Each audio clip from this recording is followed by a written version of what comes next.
இன்றைக்கி நம்ம லோகா சந்திரா சாப்டர் 1 படத்தை பற்றி தான் பார்க்க போகிறோம். இது ஒரு லேடி சூப்பர் ஹீரோ மூவி. இதில் கல்யாணி என்றவங்க ஹீரோயினாகவும் நெஸ்லன் ஹீரோவாகவும் நடிச்சிருக்காங்க. இந்த படத்தோட ஒன்லைனை பற்றி பார்த்துடலாம். இது ஒரு ஹீரோயின் பேஸ் சப்ஜெக்ட்டுங்க. ஹீரோயின் தான் ஹீரோ, அதாவது சூப்பர் ஹீரோ. இந்த படத்தில் ஹீரோயின் ஒரு வேம்பேர், தமிழில் சொல்லணும்னா காட்டேரி.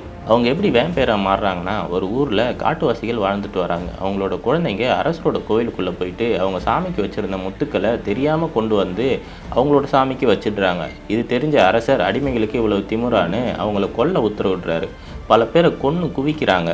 சில பேர் தப்பிச்சு அங்கங்கே ஒளிஞ்சிக்கிறாங்க, சில பேர் குகைக்குள்ளே மறைஞ்சிக்கிறாங்க. அப்படி குகைக்குள்ளே வழி தவறி போன ஒரு சின்ன பொண்ணு தாங்க வேம்பேராக மாறிடுறாங்க.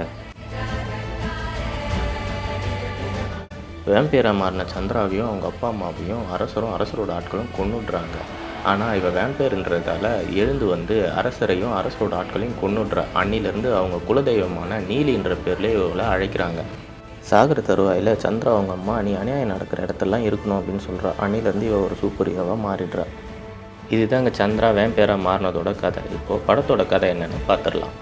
ஒரு இடத்துக்கு சந்திரா ஷிஃப்ட் ஆகி வராங்க. அந்த இடத்துல ஆர்கன்ஸ்லாம் திருடுறாங்க. தெரிஞ்சோ தெரியாமலோ அவங்கக்கிட்ட சந்திரா பிரச்சனை பண்ணிடுறாங்க. அவங்க பிரச்சனை பண்ணதால் சந்திராவை கிட்னாப் பண்ணி கொல்றதுக்காக கொண்டு போகிறாங்க. அதை பார்த்த ஹீரோ பின்னாடியே அவங்கள காப்பாற்றலான்னு வராரு. சந்திராவை கிட்னாப் பண்ணவங்கள அவங்க வேம்பேராக மாறி கொடூரமாக கொன்னுடுறாங்க. அதை ஹீரோ பார்த்துடுறாரு. அப்போ தான் தெரியுது அவங்க வேம்பேர்னு.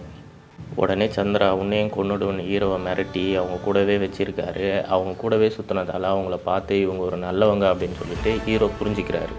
வில்லனான சாண்டி அவங்க ஆட்களை கொன்னது யாருன்னு கண்டுபிடிச்சி சந்திராவோட இடத்துக்கு போயிடுறாரு. சந்திராவுக்கும் சாண்டிக்கும் சண்டை நடக்கும்போது குறுக்க வர ஹீரோவை சாண்டி சுட்டுடுறாரு. சந்திரா சாண்டியை கடிச்சிடுறாங்க. ஹீரோ சுட்டு காயம்பட்டதால் ஹீரோவை காப்பாற்ற மறைவான ஒரு இடத்துக்கு கூட்டிகிட்டு போயிடுறாங்க.